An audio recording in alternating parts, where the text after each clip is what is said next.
یہ ہمارے مہمانان کرامی مفتی محمد جنید خان بہت ہی مدلل اور زبردست بیان فرما رہے تھے۔ اب انشاءاللہ ہمارے علاقے کی جان، ہمارے علاقے کی پہچان، استاد العلماء، فخر اہل سنت، قائد اہل سنت حضرت علامہ صاحبزادہ پروفیسر ریاض محمود صاحب یہ خطاب فرمائیں گے۔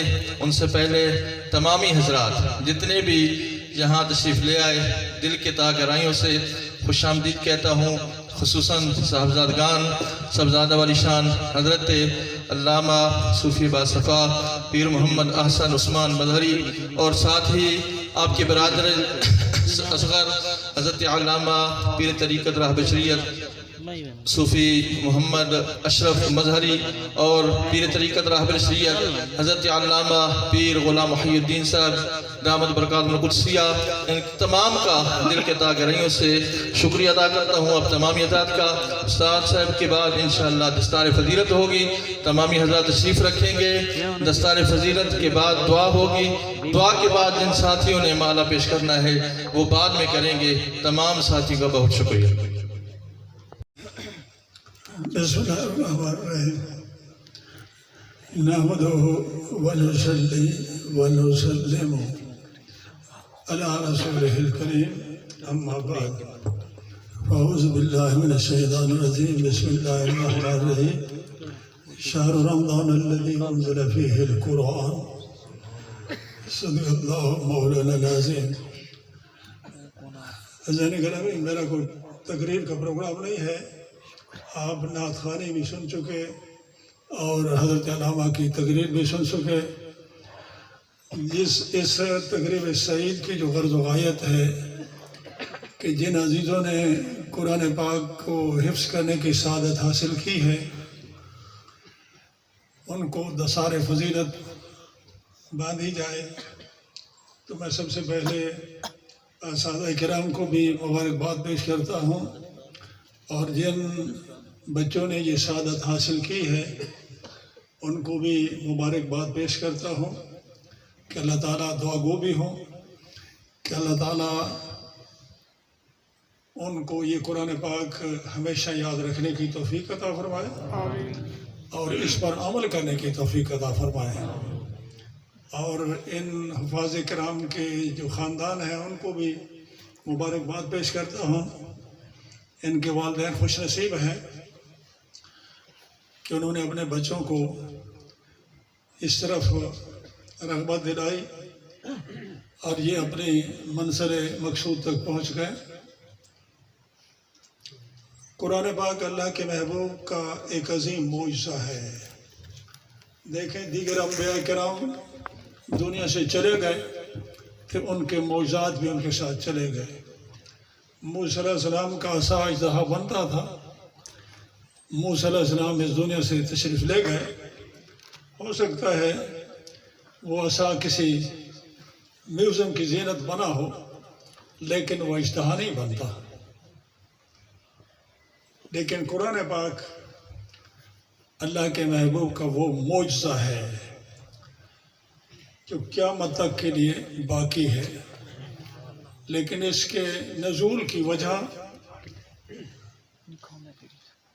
صرف یہ نہیں ہے، یہ قرآن پاک کا دیکھنا بھی عبادت ہے۔ حدیث میں آتا ہے کہ اگر کوئی شخص الف لام میم ذالک الکتاب لا ریب فیہ، الف لام میم یہ 3 حرف پڑھتا ہے تو اس کے نام اعمال میں 30 نیکیاں لکھی جاتی ہیں۔ لیکن اس کتاب کے نزول کی وجہ اس پر عمل ہے۔ گر تمہیں خواہی مسلمان زیستن نیست ممکن جز بقرآن زیستن۔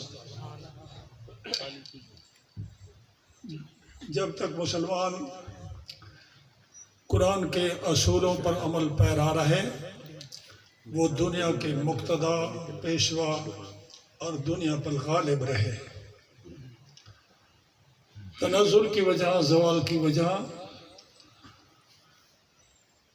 قرآن پاک پر عمل چھوڑ دینا ہے۔ اس کی وجہ یہی ہے کہ اس وقت دنیا میں 57 اسلامی ملک ہے،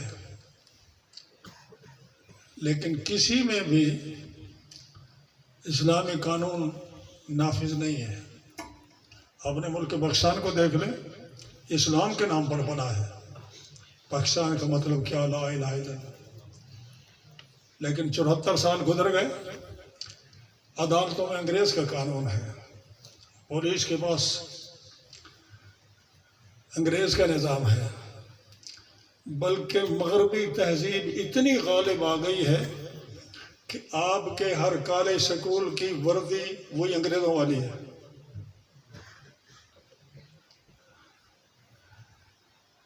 یہ دوسری بات، وجہ یہ کیا ہے؟ حافظ قرآن کے بارے میں یہ تو یقینی بات ہے کہ ان کی آخرت روشن ہے، آخرت میں ان کے لیے کامیابی، ان کے والدین کے لیے کامیابی یقینی ہے۔ لیکن دنیاوی طور پر حافظ قرآن کمزور ہوتا ہے مالی طور پر۔ اگر وہ امام مسجد ہے تو کتنی تنخواہ ملتی ہے؟ ایک چپڑاسی کو، اسکول کا چپڑاسی ہے تو اسے تو 20,000 25,000 ملتے ہیں۔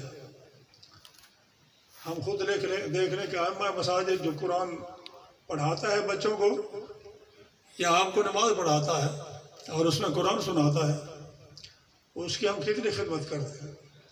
مالی طور پر سب سے کمزور معاشرے میں یہی فرد ہے، لہذا کوئی اسے اس لیے پڑھے کہ اس میں کوئی دنیاوی فائدہ ہو، دنیاوی فائدہ اس میں نہیں ہے، آخرت کا فائدہ یقینی ہے۔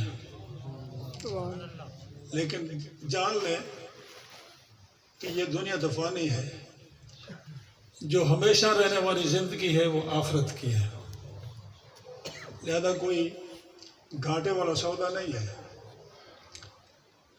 مجھ سے پہلے بھی عزیز آپ کو رغبت دلا رہے تھے کہ اپنے بچوں کو ادھر مدارس دینیہ میں داخل کریں۔ جہاں تک آپ کی یہ حکومت موجودہ ہے، عمران خان نے کہا اسکول میں قرآن پڑھاؤ، لیکن کوئی سمجھ نہیں آتی کہ مدارس دینیہ کو یہ بند کرنا چاہتے ہیں۔ ان کا جو پروگرام ہے، ان کا جو طریقہ کار ہے، جہاں سے دین کے عالم بن کر نکلتے ہیں، ان اداروں کو یہ بند کرنا چاہتے ہیں، اس کا نصاب اپنے طریقے پر لانا چاہتے ہیں۔ برکیف میں آخر میں پھر ان عزیزوں کو مبارکباد بھی پیش کرتا ہوں اور ان کے لیے دعا گو بھی ہوں کہ انہوں نے بڑی محنت سے اسے یاد کیا ہے۔ قرآن پاک کی ایک مثال حدیث میں ہے، میں ان کو بتا دیتا ہوں کہ قرآن پاک چلتے پھرتے جب تک تمہیں نیند نہیں آتی یہ پڑھتے رہو، تب یہ یاد رہے گا۔ اس کی مثال جو حدیث میں ہے کہ اگر اونٹ کا گھٹنا بندھا رہے تو اونٹ بیٹھا رہتا ہے، اگر اس کو کھلا چھوڑ دیا جائے تو اس کا جدھر منہ آتا ہے وہ چلا جاتا ہے۔ قرآن پاک سے تعلق ہر وقت رہے، صبح شام رہے، چلتے پھرتے بھی تم یہ قرآن پڑھتے رہو، تب تمہیں یاد رہے گا۔ یہ تو اس کے یاد رکھنے کی بہت بڑی سعادت ہے، اور حدیث میں حافظ کی فضیلت بھی بہت زیادہ ہے۔ لیکن میں آپ کو یہ بات بار بار عرض کر رہا ہوں کہ قرآن پاک کا نزول اس لیے نہیں ہوا کہ اسے خالی طوطے کی طرح رٹ لیا جائے، بلکہ اس کا نزول اس لیے ہوا ہے کہ اس پر عمل کیا جائے۔ حضرت امام غزالی رحمۃ اللہ علیہ نے ایک بات کہی ہے کہ جتنی بات ہم کسی حکیم یا ڈاکٹر کی مانتے ہیں خالق کائنات کی، اتنی بات نہیں مانتے. اگر آپ کو کوئی ڈاکٹر کہہ دے، حکیم یا طبیب کہہ دے کہ آپ نے ٹھنڈا پانی نہیں پینا ورنہ آپ کو فالج ہو جائے گا، آپ ساری زندگی ٹھنڈا پانی نہیں پیتے، ڈاکٹر نے کہا ہے کہ اگر ٹھنڈا پانی پیو گے تو فالج ہو جائے گا. امام غزالی کہتے ہیں جتنی بات اس طبیب کی مانتے ہو خالق کائنات کی نہیں مانتے. خالق کائنات کا حکم قرآن پاک میں موجود ہے، جھوٹ نہ بولو. لیکن اللہ تعالیٰ کے اس حکم کو ہم ماننے کے لیے تیار نہیں. وہ نماز کا حکم دیتا ہے، زکوٰۃ کا حکم دیتا ہے، روزوں کا حکم دیتا ہے، حج کا حکم دیتا ہے. دعا یہی ہے کہ اللہ تعالیٰ امت مسلمہ پر اپنا رحم و کرم نازل فرمائے اور ہمارے تمام صغیرہ کبیرہ ظاہر باطن گناہوں کو معاف فرمائے. اب جو پروگرام ہوگا